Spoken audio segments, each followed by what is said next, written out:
Party నిర్ణయాలండి, లేకపోతే only ఇండివిజువల్గా CM గారు అప్పుడు జగన్ గారు తీసుకున్న నిర్ణయాలా? జగన్ గారు ఎందుకు చెప్తారు? అప్పుడు అన్న సందర్భంలో ఎవడో ఎమోషనల్ అయింటాడు, ఏదో మనం ఇలా చేస్తే జగన్మోహన్ రెడ్డిని ఇంప్రెస్ చేయొచ్చు అని అనుకుంటారు, ఇంప్రెస్ చేయాలనే కార్యక్రమంలో చేస్తుంటారు. అంతకంటే అంటే ఇప్పుడు కొన్ని ఇవాళ రేపు రాజకీయం అస్సలు తెలియని వ్యక్తులను అడిగినా కూడా కొన్ని ఈ పనులు చేయకూడదని చెప్తారు. అందులో ఒకటి రాజకీయ నాయకుల కంటే కూడా జనాలకు పబ్లిక్ బాగా ఉంది. అలాంటి సందర్భంలో అప్పటి అపోజిషన్, అప్పటికి 3 సార్లు సీఎంగా పనిచేసిన వ్యక్తి చంద్రబాబు నాయుడు, ఆయన సతీమణి మాజీ ముఖ్యమంత్రి సినీ నటుడు ఆయన ఎన్టీఆర్ గారి కుమార్తె, ఆమెకు పెద్ద లెగసీ ఉంది, ఫ్యామిలీ బ్యాక్గ్రౌండ్. అలాంటి మహిళని ఎంత దారుణంగా కించపరుస్తూ అసెంబ్లీలో కామెంట్ చేశారు, బయట ప్రెస్ మీట్లు పెట్టి కామెంట్ చేశారు. దీన్ని ఖండించకపోగా ప్రోత్సహించడం కూడా మీ పార్టీకి డ్యామేజ్ అవ్వాలి. డెఫినెట్గా ఒక లెగసీ ఉన్న కుటుంబం ఏ మహిళను కూడా ఆ విధంగా మాట్లాడడం తప్పే, మాట్లాడి ఉంటే. కానీ నేను ఆ రోజు అసెంబ్లీలో నేనైతే లేను, కానీ అసెంబ్లీలో మాట్లాడినారు అనే దానిలకు, లేకుంటే చంద్రబాబు బయటకు వెళ్ళిన సందర్భంలో అయితే దాని గురించి వెళ్ళలేదు. తర్వాత అతను ప్రెస్ మీట్ పెట్టినప్పుడు దాన్ని చూపించడం జరిగింది, ఈ విధంగా చేసినాడని బాధపడుతూ వీడియోస్ రావడం జరిగింది తప్ప, అంతకుముందు అసెంబ్లీలో ఉన్నంత టైంలో మాత్రం ఆ విధంగా అయితే బయటికి పోలేదు. సరే, అతను అక్కడ బయటికి పోయినాక ఆ విధంగా బాధపడినాడా లేదా అని, కానీ దాని తర్వాత సందర్భంలో కూడా అలాంటివి కన్నా జరిగి ఉంటే, అలాంటివి మాట్లాడి ఉంటే ఖచ్చితంగా తప్పిదమే అని కూడా చెప్పి ఉంటే బాగుండేది. అది జరగలేదు. సో దాన్ని ఏ విధంగా చూపించారంటే, ఓవరాల్గా కూడా వీళ్ళంతా ఒక రాక్షసులుగా అతన్ని హరాస్ చేస్తున్నారు, ముసలోని పట్టుకొని ఏందయ్యా ఇంతగా ఇబ్బంది పెడుతున్నారు అనే ఫీలింగ్ చంద్రబాబు నాయుడు బాగా ఎస్టాబ్లిష్ చేయగలిగాడు. చంద్రబాబు నాయుడు కూడా చాలా తెలివిగా అసెంబ్లీలో కూడా ఎవరు ఉన్నప్పుడు అవతల వాళ్ళు ఎంతగా తిడుతున్నా, అగ్రెసివ్గా మాట్లాడుతున్నా కానీ ఆయన చాలా ఓపికగా ఉన్నాడు. ఎందుకంటే ఆయనకు తెలుసు, నన్ను ఇదే అస్త్రం మీద నేను మళ్ళీ వెళ్ళగలుగుతాను ఎలక్షన్లకు అని చెప్పేసి, అంతే ఒక స్ట్రాటజీగా చూడే బాబుని ఎట్లా తిడుతున్నారు, చూడే బాబుని ఎట్లా తిడుతున్నాడు అనే ఒక స్ట్రాటజీగా చూపించాలనే ఒక ప్రయత్నం చేయాలని చేసినాడు.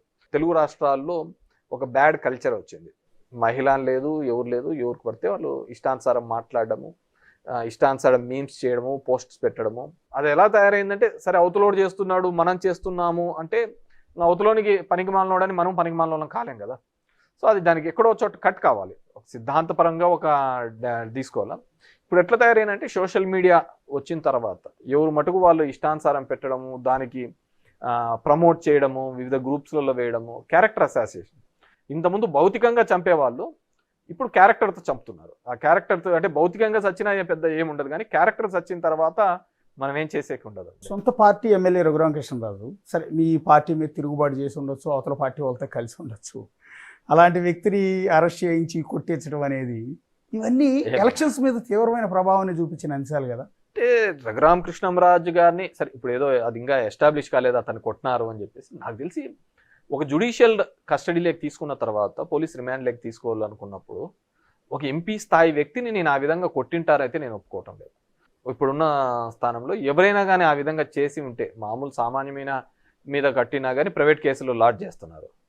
సో కానీ మేబీ దాన్ని ఎక్కువగా అతను ఎస్టాబ్లిష్ చేయగలిగినాడేమో నేను అనుకుంటున్నాను. కానీ ఒక ఎంపీగా ఉండి అతన్ని తీసుకొని వచ్చి ఆ విధమైన చిత్రహింసలు పెట్టింటారు అని అయితే నేను నమ్మటం లేదు. సో లెట్ ఇట్ బి, ఇప్పుడు జరుగుతోంది కదా ఇన్వెస్టిగేషన్. ఎందుకంటే ఒక సామాన్యుని కొట్టాలి, ఒకటి చెయ్యాలి అన్నా కానీ డెఫినెట్గా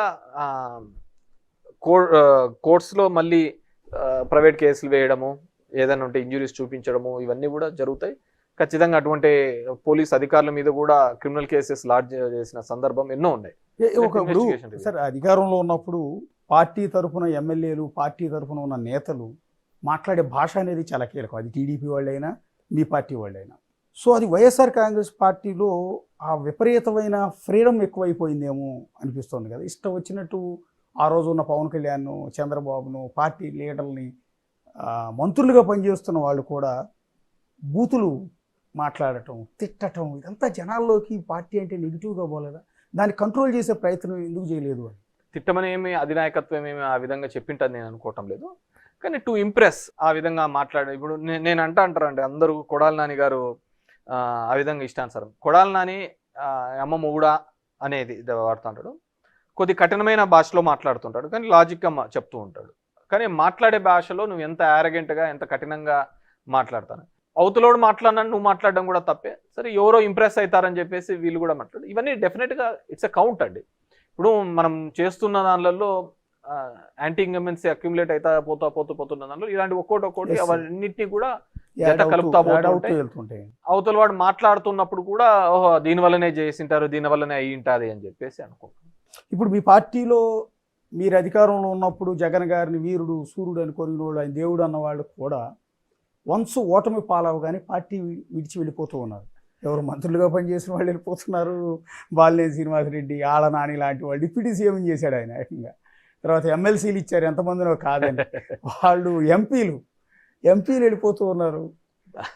అంటే దాంట్లో వంట ఉన్నాయండి. జగన్మోహన్ రెడ్డి ఒక సోషల్ ఇంజనీరింగ్ కాన్సెప్ట్ తీసుకొని వచ్చి ఒక కొత్త రూపాన్ని తీసుకొని రావడం. ఇప్పుడు ఆర్ కృష్ణయ్య ఉన్నాడు, తెలంగాణ నుంచి తీసుకొని వచ్చి అక్కడ ఇచ్చినాడు. హీ విల్ రిప్రజెంట్ బీసీల తరఫున తప్పిదమే కదా.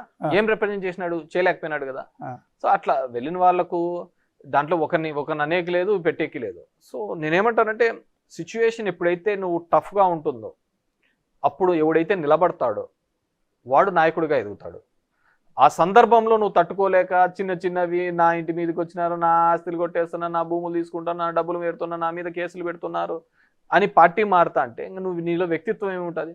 టఫర్ టైమ్స్లో when you stand for the party or when you stand for the leader, అప్పుడు నువ్వు ఒక నాయకుడిగా ఎదుగుతావు. అంటే ఈ సందర్భం కాదు, వ్యాపారంలో కావచ్చు, ఏదైనా కాదు.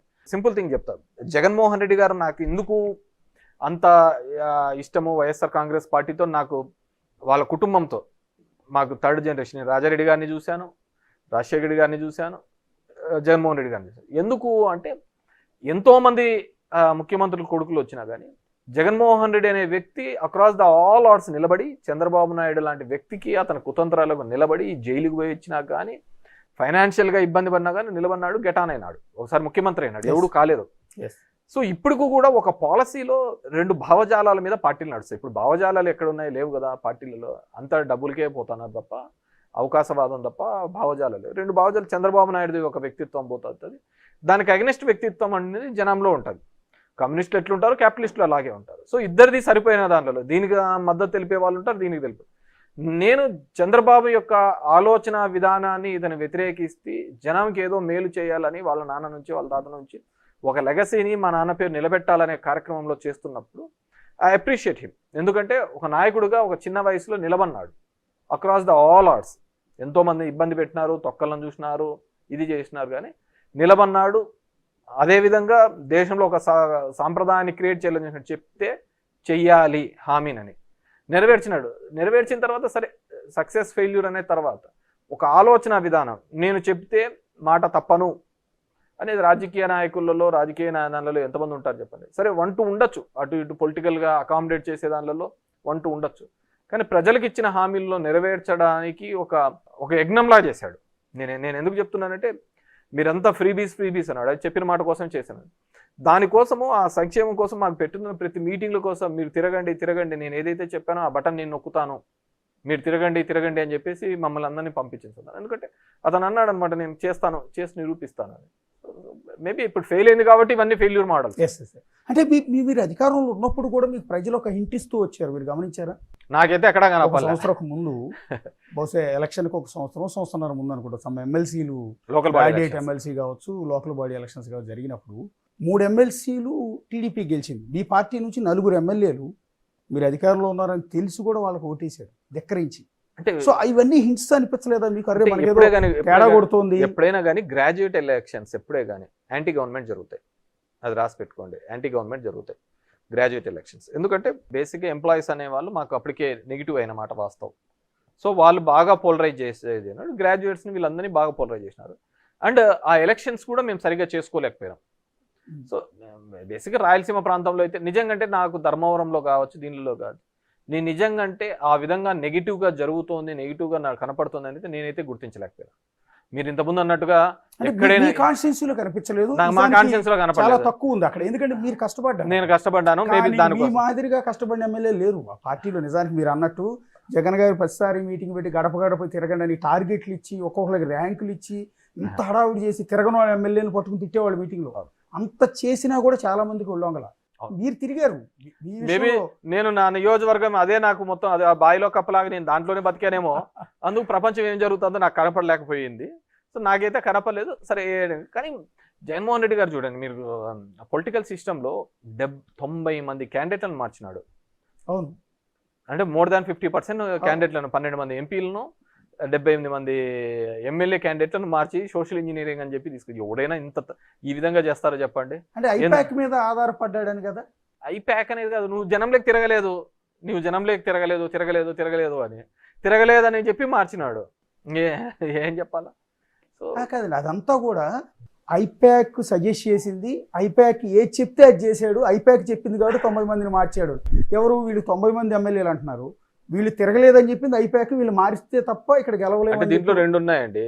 ఇక్కడ కేసీఆర్ ఎప్పుడైతే మార్చలేదు కాబట్టి ఓడిపోయినాడు అని ఒక వచ్చిందో, ఇక్కడ అందరూ ఏమంటారు, టీఆర్ఎస్ కన్నా క్యాండిడేట్లను మార్చింటే కన్నా గెలిచేదేమో అని చెప్పేసి. It's big question again. So ఈయన ఇక్కడికి వచ్చిన తర్వాత మార్చలేదు కాబట్టి మనము అది మా కష్టమైనా నష్టమైనా ఏదైనా కాబట్టి మార్చేద్దామని చెప్పేసి ఆ 78 మందిని, మీరు అనుకున్నట్టుగా ఆ 78 మందిని మార్చినాడు. ఆ 78 మంది చోట ప్రతి క్యాండిడేట్ కూడా 10 నుంచి 15 వేల ఓట్లు ఖచ్చితంగా ఇన్ఫ్లుయెన్స్ చేస్తాడు కదా. ఇప్పుడు చూడండి, తెలుగుదేశం పార్టీకి కృష్ణదేవరాయలు కావచ్చు, మాగుంట కావచ్చు, వేమిరెడ్డి కావచ్చు, మేము క్యాండిడేట్లను ఇచ్చినాం వాళ్ళకు. వాళ్ళ 40 ఏళ్ళ పార్టీ రాజకీయ చరిత్ర అంటాడు, వాళ్ళకి ఎంపీ క్యాండిడేట్లే లేకపోతే మేము ఇచ్చినాం వాళ్ళకి ఎంపీ క్యాండిడేట్లను. లేదంటే ఆ 3 ప్రాంతాల్లో క్యాండిడేట్లే లేవు, తీసుకొని వచ్చి ఇచ్చినామా లేదా? So that's a mistake. మనము ఆ 78 మంది మార్చడంతో ఒక్కొరు ఖచ్చితంగా 10-15 వేల ఓట్లు ఇన్ఫ్లుయెన్స్ చేసింటారు. అది చాలు కదా గెలుపోవటంకి 1% 2% చాలు. సో అట్లా తీసుకొని పోయి చేసిన సందర్భం. ఎలక్షన్ ముందు కొంతమంది వెళ్ళిపోయారు నాయకులు, ఎన్నికల ఓటమి తర్వాత కూడా ఇప్పటికీ చాలా మంది జగన్మోహన్ రెడ్డిని తిట్టి ఆ పార్టీ నుంచి బయటకు వచ్చేస్తున్నారు. సరే, తిట్టిన వాళ్ళ సంగతి వదిలేద్దాం. పద్ధతిగా బయటకు వచ్చిన విజయసాయి రెడ్డి గారి గురించి మాట్లాడుతున్నాం. ఎందుకు వచ్చాడు ఏంటనేది ఎవరికి అర్థం కావట్లేదు. మీకేమన్నా ఐడియా ఉందా? నాకు కూడా పెద్ద ఇది లేదు. నాకు విజయసాయి రెడ్డితో మొదటి నుంచి సంబంధాలు తక్కువే. నేను బేసిక్గా అతన్ని కూడా పొలిటికల్గా కూడా ప్రెజర్స్ పెట్టినారని నేను అనుకుంటున్నాను. ఆ కాకినాడది రోజు కంటిన్యూస్గా పేపర్లలో చూస్తున్నాం కదా, సెటిల్ అయ్యింది అనుకున్నారు. కానీ ఇంకా ఈడీ కేసులు ఇవన్నీ కూడా, అప్పుడు విజయసాయి రెడ్డి మాత్రమే కేసులలో ఉండే నిందితుడు. ఈ రోజు వాళ్ళ కుటుంబం వచ్చింది. సో ఎంతైనా కానీ కుటుంబం మీద వచ్చేకల్లా ఆ సెన్సిటివిటీ వేరు. సో మేబీ ఆ విధంగా ఆలోచించినాడు. సరే, అతని వల్ల పార్టీకి మంచి జరుగుతుందా, నష్టం జరుగుతుందా, లేకుంటే మేలా ఇది అనేది మా ప్రాంతంలో అతను రీజనల్ కోఆర్డినేటర్గా లేదు. సో అక్కడ ఉన్న ఉత్తరాంధ్ర నాయకుల్ని, ఉత్తరాంధ్ర ప్రజలను అడిగితే వాళ్ళు చెప్తారు ఆయన వల్ల పార్టీకి నష్టం జరిగింది ఆ ప్రాంతంలో, లేకుంటే ఆయన ఉన్నింటి లాభం జరిగేదా అని చెప్పేసి ఆ విధంగా మనకి. అంటే బేసిక్గా రాజశేఖర రెడ్డి గారికి కేవీపీ రామచంద్రరావు గారు ఆత్మ అని చెప్తుంటాడు. ఆ టైప్లో జగన్ గారికి ఆత్మ విజయసాయి రెడ్డి అని చెప్తూ ఉంటారు. ఎందుకంటే మొదటి నుంచి ఆయనతో పాటు నడిచిన వ్యక్తి, ఆ కుటుంబంతో అత్యంత సాన్నిహిత్యం ఉన్న వ్యక్తి. రెండోది, ఆయనతో పాటు సిబిఐ కేసుల్లో అక్యూజ్డ్ నెంబర్ 2గా ఉండి జగన్ గారితో పాటు జైలుకు కూడా వెళ్ళొచ్చిన వ్యక్తి 16 నెలల పాటు. అంటే చాలా కీలకమైన వ్యక్తి. అలాంటి వ్యక్తి పార్టీని వేయడం వల్ల ఎఫెక్ట్. రేపల్లి అతను కూడా మాన్నాడు కదా, అతనికి కౌన్సిల్ ఓడిపోయినా కానీ, అతనికి చేసినా కానీ, మోపిదేవికి తర్వాత రాజ్యసభ చేసినా కానీ అతను కూడా మాన్నాడు కదా. దాంట్లో ఆత్మ పరమాత్మలు అనేది ఎక్కడ ఉన్నాయండి? ఆత్మలు పరమాత్మలు అన్ని వేరే. ఇప్పుడు రాజశేఖర్ రెడ్డి చనిపోయిన తర్వాత కేవీపీ గారు వాళ్ళ కుటుంబానికి ఉండాలి, మరి ఆయన ఏం లేడు కదా. ఆయనతో పాటు ఉన్న తెల్ల జుట్టు సూర్యుడు ఉండే, ఆయన కూడా జగన్మోహన్ రెడ్డితో ఏం సేల్ కదా. That depends. కొంతమంది ఇప్పుడు మా నాన్నతో కంఫర్ట్గా ఉన్న వాళ్ళు నాతో ఉండాలని ఏం లేదు, నాతో ఉన్న వాళ్ళు నా తమ్ముతో ఉండాలని లేదు, నా కొడుకుతో ఉండాలని ఏం లేదు. సో మేబీ అంత టఫ్ టైంలో నిలబడిన అతను మేబీ ఇప్పుడు నిలబడలేము అనే ఒక అదే చెప్పాను కదా, కుటుంబంలో ఉన్న వాళ్ళ మీద కేసులన్నీ వచ్చేకల్లా ఇబ్బంది పడుతున్నాడేమో అనుకుంటున్నాను. ఎందుకంటే అంత పెద్ద వ్యక్తి పార్టీ నుంచి వెళ్ళిపోతే అతను నిలబడతాడు, తన కుటుంబం నిలబడలేకపోయిందేమో, అల్లుడు కుటుంబం నిలబడలేకపోయిందేమో. అదేనండి, ఇలాంటి సందర్భంలో విజయసాయి రెడ్డి లాంటి కీలకమైన వ్యక్తి పార్టీ వీడితే మిగిలిన పార్టీ నాయకులందరిలో కూడా ఒక అలజడి మొదలవుతుంది, ఆందోళన మొదలవుతుంది కదా. ఈ ఎలక్షన్స్ కంటే ముందు 8 నెలలు, సంవత్సరం 2 సంవత్సరాల ముందు వాళ్ళ చెల్లెలు కూడా విడిపోయింది కదా, తన కోసం పాదయాత్ర చేసింది కదా, తన బ్లడ్డే రాజశేఖర రెడ్డి గారి కూతురే అయిపోయి శత్రువులు కూడా ఆ విధంగా మాట్లాడరు. అంతకంటే ఎక్కువగా మాట్లాడుతుంది కదా, శత్రువులు కూడా మాట్లాడినంత మాట్లాడుతాను కదా. వాళ్ళమ్మ విజయమ్మ కూడా ఇది విభేదించింది కదా. సో దీంట్లో ఆత్మ పరమాత్మలు, కుటుంబ బాంధవ్యాలు దీనిల కోసం కాదు. చంద్రబాబు యొక్క భావజాలాలు దాని వ్యతిరేక భావజాలు. నేను ఆ వ్యతిరేక భావజాలాలకు ఆ పిల్లికి గంట కట్టి నిలబడిన వ్యక్తి జగన్మోహన్ రెడ్డి. నేను అతనితో ఉన్నాను. జగన్మోహన్ రెడ్డి అనే వ్యక్తే లేకపోయి ఉంటే ఇంకేముంటాండే? ఒక ఒక ఒక డెమోక్రటిక్ సిస్టంలో లీడర్ ఆఫ్ అపోజిషన్ ఎంత స్ట్రాంగ్గా ఉంటా అంటేనే ప్రజాస్వామ్యం ఉంటుంది. నేను 151 రావడము తప్పే, చంద్రబాబు నాయుడుకి ఇప్పుడు 164 రావడము తప్పే. రెండూ తప్పే. ఆంధ్ర ప్రజలు చాలా ఆలోచించుకొని చేయాలి. ఎవడు నాయకుడు బాగుంటాడు, ఎవరి వల్ల అయితే దీనిలోకి బాగుంటుంది. ప్రజాస్వామ్యంలో ఇది లేకపోతే, ప్రతిపక్షం అనేది లేకపోతే వీళ్ళు ఆడిందే ఆట. ఎవడు ఏ అబ్రహీం లింకన్ చెప్పినా, ఇంకో రాజకీయవాది ఎవడు చెప్పినా కానీ ఇప్పుడు కాంగ్రెస్ అనేది కన్నా బలం పడకపోతే మోడీది ఇష్టారాజ్యం అయిపోతుంది కదా. సో ఇప్పుడు కూడా అంతే, తెలుగుదేశం పార్టీని కూటమిది ఇప్పుడు ఇష్టారాజ్యం అయిపోయింది ఆంధ్రప్రదేశ్లో. డెఫినెట్గా ఇవన్నీ కూడా మార్క్ మై వర్డ్స్ మళ్ళీ రిపీట్ అవుతుంది. మళ్ళీ 5 సంవత్సరాల్లో ఖచ్చితంగా వైఎస్ఆర్సీపీ మళ్ళీ ఎనికి వస్తుంది, గెలవబోతుంది. అంతే, దాంట్లో అంటే మన వైపు నుంచి ఏ తప్పు లేకుండానే కన్న తల్లి బయటికి వెళ్ళిపోయింది, కన్న తల్లి తోడబుట్టిన చెల్లెలు బయటికి వెళ్ళిపోయింది. సో ఆత్మ అని చెప్పుకుని విజయసాయి రెడ్డి కూడా బయటికి వెళ్ళిపోయాడు. మీరు చెప్తున్నట్టు ఆయనతో పాటు జైలుకెళ్ళి మోపిదేవి లాంటి వ్యక్తి బయటికి వెళ్ళిపోయాడు. సో ఎందుకు అంటే మన వైపు నుంచి ఏ తప్పు లేకుండా ఎంతమంది మనల్ని విడిచి మనల్ని కాదు అనుకుని బయటకు వెళ్ళిపోతున్నారంటే? ఆమె ఎప్పుడు 2 years బ్యాక్ వెళ్ళింది కదా. సరే, వాళ్ళ పర్సనల్ ఇష్యూస్, ఏదో ప్రాపర్టీస్ ఇష్యూస్, ఇంకోటో విజయమ్మ గారు నేను కూతురుగా నిలబడాలా అని చెప్పేసి ఫస్ట్ ఇక్కడ తెలంగాణలో పార్టీ పెట్టింది షర్మిలమ్మ. మళ్ళీ ఎందుకు వచ్చిందో అక్కడికి తెలియదు. సో వచ్చినప్పటి నుంచి వాళ్ళు ప్రతిపక్షాలని టార్గెట్ ఏం చేసుకోవాలి. జగన్మోహన్ రెడ్డి అంటే వాళ్ళు ఏదో cinema the greatest wars are with the closest people అని చెప్పేసి పెద్ద పెద్ద యుద్ధాలన్నీ దగ్గర మనం చూసుకున్న కురుక్షేత్రం కూడా దాయాదులతోనే జరిగింది తప్ప వేరే వాళ్ళతో కాదనమాట. సో ఇది కూడా అలాంటిదే. సరే, మేబీ ఒక్కొరికి ఒక రీజనింగ్ ఉండొచ్చు, నేను అంత డెప్త్గా మనకు తెలియదు. కానీ సో నేను ఒకటే ఆలోచించినది, ఇంతకుముందు చెప్పినట్టు చంద్రబాబుకు ఒక అగెనెస్ట్ ఒక లీడర్ నిలబడాలి. ఒక దమ్మున్నోడు డెఫినెట్గా వీళ్ళని ఛాలెంజ్ చేసి నిలబడతాడు అనే వ్యక్తి. ఇప్పుడు నేను సింపుల్ థింగ్ చెప్తాను. తెలంగాణలో కూడా చూడండి, రేవంత్ నే ఎందుకు అంత క్రేజ్, మాస్ ఫాలోయింగ్, అంతగా జనాలు ఎందుకు వచ్చినారు? He is a non compromisable leader with KCR. మిగతా వాళ్ళతో కాంప్రమైజ్ కావచ్చేమో, కానీ కేసీఆర్కి ధీటుగా నిలబడి వీళ్ళకు కోసం పోరాడే వ్యక్తి ఎవరైనా ఉన్నారు అంటే అది రేవంత్ అని ఎస్టాబ్లిష్ చేసుకోగలిగినాడు. బికాజ్ ఏం చేసినాడు, కేసీఆర్ చాలా మందిని ఆ విధంగా ఎస్టాబ్లిష్ కావాలనుకున్న లీడర్లు అందరినీ కూడా తన మాటలతోనో దీనిలతోనో తొక్కిపడేసినాడు. జానారెడ్డి గారు కనపనాక, జానారెడ్డి గారు నేను మంచి మిత్రులు, నేను వాళ్ళ ఇంటికి భోజనానికి పోవాలనుకున్నాను, ఈ విధంగా ఉండాలనుకుంటున్నాను అనాలకల్లా జనాలకు కూడా ఇదేందా జానారెడ్డి వీళ్ళిద్దరు ఏదో కుమ్మక్కైనట్టున్నారే అని చెప్పేసి. అదే రేవంత్ అనే వ్యక్తిని ఆ విధంగా మాట్లాడలేడు. రేవంత్ను కూడా ఆ విధమైన ఫైట్ ఇచ్చినాడు కాబట్టి యాంటీ ఇన్కంబెన్సీ మీద ఎస్టాబ్లిష్ కావడం జరిగింది. అదేవిధంగా చంద్రబాబు అనే వ్యక్తి మీద ఏకైక లీడర్ ఎవరు ఫైట్ చేయగలుగుతాడు ఈ రాష్ట్రంలో అంటే అది జగన్మోహన్ రెడ్డి. మీరు మన ఆంధ్రప్రదేశ్ రాష్ట్ర రాజకీయాలు ఎక్కడా లేనంత డిఫరెంట్గా ఉంటాయి. ఇక్కడ Telugu Desam party, BJP party, Janasena party, Congress, CPI, CPM, ఇంకేమైనా మిగిలిపోయిన అన్ని పార్టీలు కూడా టీడీపీకి అన్ని ఒకటి ఉంటాయి. జగన్మోహన్ రెడ్డి ఒక సైడ్ ఉంటాడు. సో ఆ system we have to appreciate, we have to go. డెఫినెట్గా జనం తరపున నిలబడతాడు, జనం తరపున ఫైట్ చేస్తాడు, ఎత్తి చూపుతాడని నేను. అంటే మీరు పదే పదే జగన్మోహన్ రెడ్డి గారు ప్రతి సభలోనూ ఒక ముఖ్యమంత్రి స్థాయిలో ఉండే వ్యక్తి పవన్ కళ్యాణ్ ఉద్దేశించి కారులను మార్చినట్టు పెళ్ళాలని మారుస్తాడు, 3 పెళ్ళిళ్ళు 4 పెళ్ళిళ్ళు అంటూ బహిరంగ వ్యాఖ్యలు చేయటం అనేది అవతల వ్యక్తికి సింపతి తెచ్చిపెడుతుంది, ఈ మీద నెగిటివిటీ తెచ్చిపెడుతుంది.